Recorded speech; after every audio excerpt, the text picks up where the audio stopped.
और महालक्ष्मी सेल्स आपके लिए तैयार है लेटेस्ट कंज्यूमर अप्लायंसेस के साथ। Branded air conditioners, best brands, best offers के साथ आपके लिए अवेलेबल है महालक्ष्मी सेल्स में। एयर कूलर्स जो आपके पूरे घर में ठंडी हवा से आपके दिन को और खुशनुमा बनाए। Single door refrigerator, double door refrigerators, inverter battery, deep freezers, विजी cooler, LED televisions, semi and fully automatic washing machines, water purifier, RO plus UV, आटा चक्की, water dispensers, water coolers, mini refrigerators, सभी appliances बेस्ट ब्रांड्स के best offers के साथ आपके लिए available है Mahalakshmi sales में। कल्याण डोंबिवली महानगरपालिकेच्या निवडणुकीत मनसेचे शहराध्यक्ष आणि माजी नगरसेवक मनोज घरत यांनी मनसेच्या तिकिटावर निवडणूक लढवत होते। मात्र ऐनवेळी त्यांनी आपला उमेदवारी अर्ज माघार घेतला आणि त्यांच्या विरोधातील भाजप उमेदवार महेश पाटील हे बिनविरोध निवडून आले। या घडामोडीनंतर मनोज घरत यांच्यावर राज्यभरात प्रचंड टीका होत होती। मात्र आज घरत यांनी भारतीय जनता पार्टीमध्ये अधिकृत प्रवेश केला। या प्रवेशावेळी भाजपचे प्रदेशाध्यक्ष रवींद्र चव्हाण मंचावर उपस्थित होते। मनोज घरत यांच्या भाजप प्रवेशामुळे स्थानिक राजकारणात पुन्हा चर्चेला उधाण आलंय। उल्लेखनीय बाब म्हणजे मनोज घरत यांनी उमेदवारी अर्ज माघार घेतला होता। त्यावेळी खासदार संजय राऊत यांनी त्यांच्यावर कोट्यवधी रुपये घेतल्याचा आरोप केला होता। त्या काळात मनोज घरत यांच्यावर जोरदार टीका देखील झाली होती। मात्र त्या आरोपांबाबत मनोज घरत यांनी स्पष्टीकरण दिलं नव्हतं।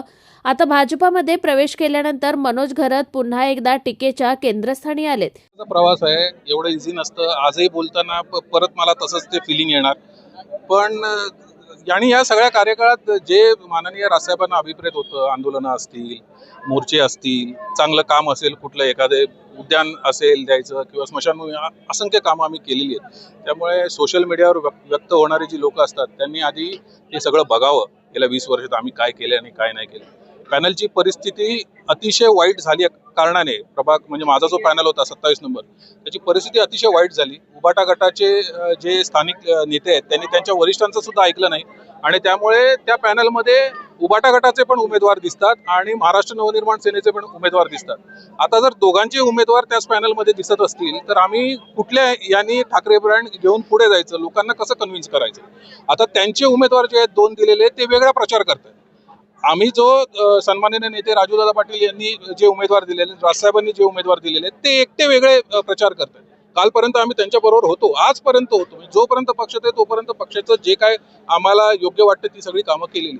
पण जर प्रचारच वेगवेगळे होणार असतील तर कुठल्या अर्थाने आणि कुठल्या ताकदीवरती ते पॅनल लढवायचं असा सगळ्या सहकार्यांनी विचार केला। ठाकरे गटाचे जिल्हा अध्यक्ष आहेत यांनी सगळा गोळ घातला असं दीपेश म्हात्रे पण यांनी म्हटलं की त्यांच्या ऑडिओ क्लिप वगैरे ज्या व्हायरल झाल्या पैसे घेतले त्यामुळे हा पॅनल तुटला का? Yes, of course. आणि हा एकच पॅनल असा नाहीये की ज्याच्यामध्ये मनसेचा पण उमेदवार दिसतोय लोकांना आणि उबाटाचे पण उमेदवार, शिवसेना उबाटाचे पण उमेदवार दिसतात। अशा बरेच 31 पॅनल आहेत टोटल। अशा बरेच ठिकाणी हे दोन्ही उमेदवार समोरासमोर दिसतात। असं असताना आम्ही कुठल्या यांनी लोकांसमोर झालं काय? तर स्पेसिफिक नावं तुम्हाला सगळ्यांना माहिती आहेत, मी कोणाचं नाव घेऊन त्याच्यावर टीका टिप्पणी करणार नाही। उबाटाचे जे स्थानिक नेतृत्व आहे इथे डोंबिवली शहरातलं, त्यांच्यामुळे या झालेल्या घोळ आहेत आणि त्यांना वरिष्ठांनी सांगून सुद्धा, म्हणजे शिवसेना उबाटा गटाच्या वरिष्ठांनी सांगून सुद्धा त्यांनी ते काही अर्ज मागे घेतले नाहीत। त्यामुळे ही सगळी संजय राऊतांनी तुमच्यावर मोठा आरोप केलाय की काही कोटी पैसे आपण घेतले, खरं काय हे? बघा, आता आरोप कुठलाही लहान कार्यकर्ता जरी गेला पक्ष सोडून तरी त्याच्यावरती हे आरोप होणारच आहेत। त्या आरोपांना आम्ही भीक घालत नाही। मी जे केलेलं आहे, मी माझ्या आई वडिलांना सांगितलेलं आहे, मी जे काय केलेलं आहे ते माझ्या सहकाऱ्यांना माहिती आहे। त्यामुळे मला कुठल्याही आरोपांना मी भीक घालत नाही। संजय राऊतने असं सांगितलं की एवढे पैसे निघाले की डोळे बाहेर निघाले, अशा प्रकारचं। संजय राऊत खूप मोठे नेते आहेत, त्यांच्यावर बोलण्या इतका मी काय मोठा कार्यकर्ता किंवा नेता नाही।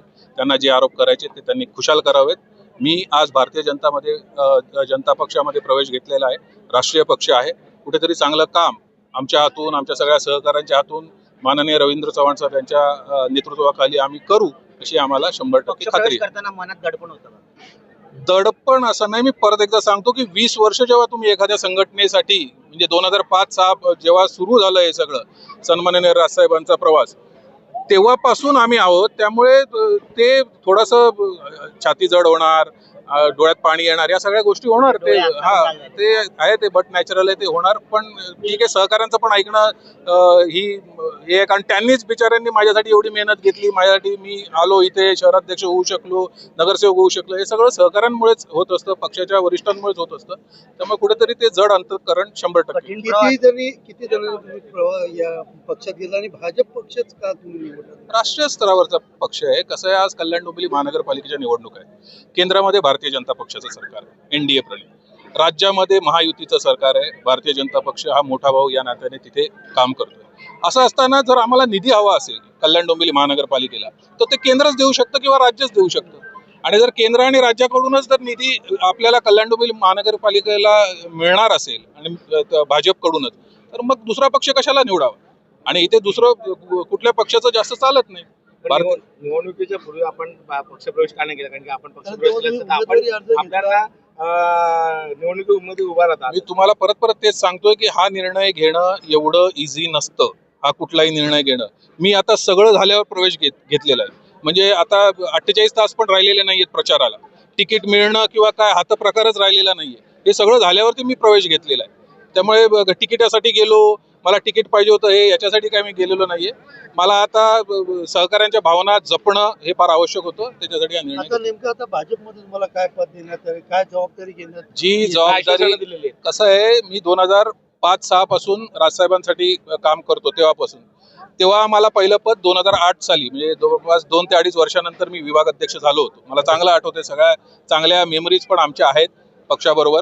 त्यामुळे जे काही पद देतील कार्यकर्ता म्हणून आम्ही काम करू. पण आता एकीकडे पाहिलं तुम्ही कार्यकर्ता म्हणून काम करण्याचं सांगतात. आता रवी चव्हाण यांनी एक विधान केलेलं आहे की मोठे भाऊ पण येतील. काय वाटतं, ते कोण आहेत मोठे भाऊ? ते आता दादांना विचारावं लागेल तुम्हाला. तरी तुमच्याकडे बघून त्यांनी नाही, आता त्यांचे किती मोठे भाऊ ओळखीचे आहेत हे मला माहिती नाही. तुम्हाला तुमच्या पक्षातले अजून काही लोक येणार आहेत? येणार असतील ना. आता शेवटी तुमच्या किती संपर्क? काय नाही मी बाबा कोणाला फोन केलेला नाही. मी काय कोणाला कॉल करणार पण नाही.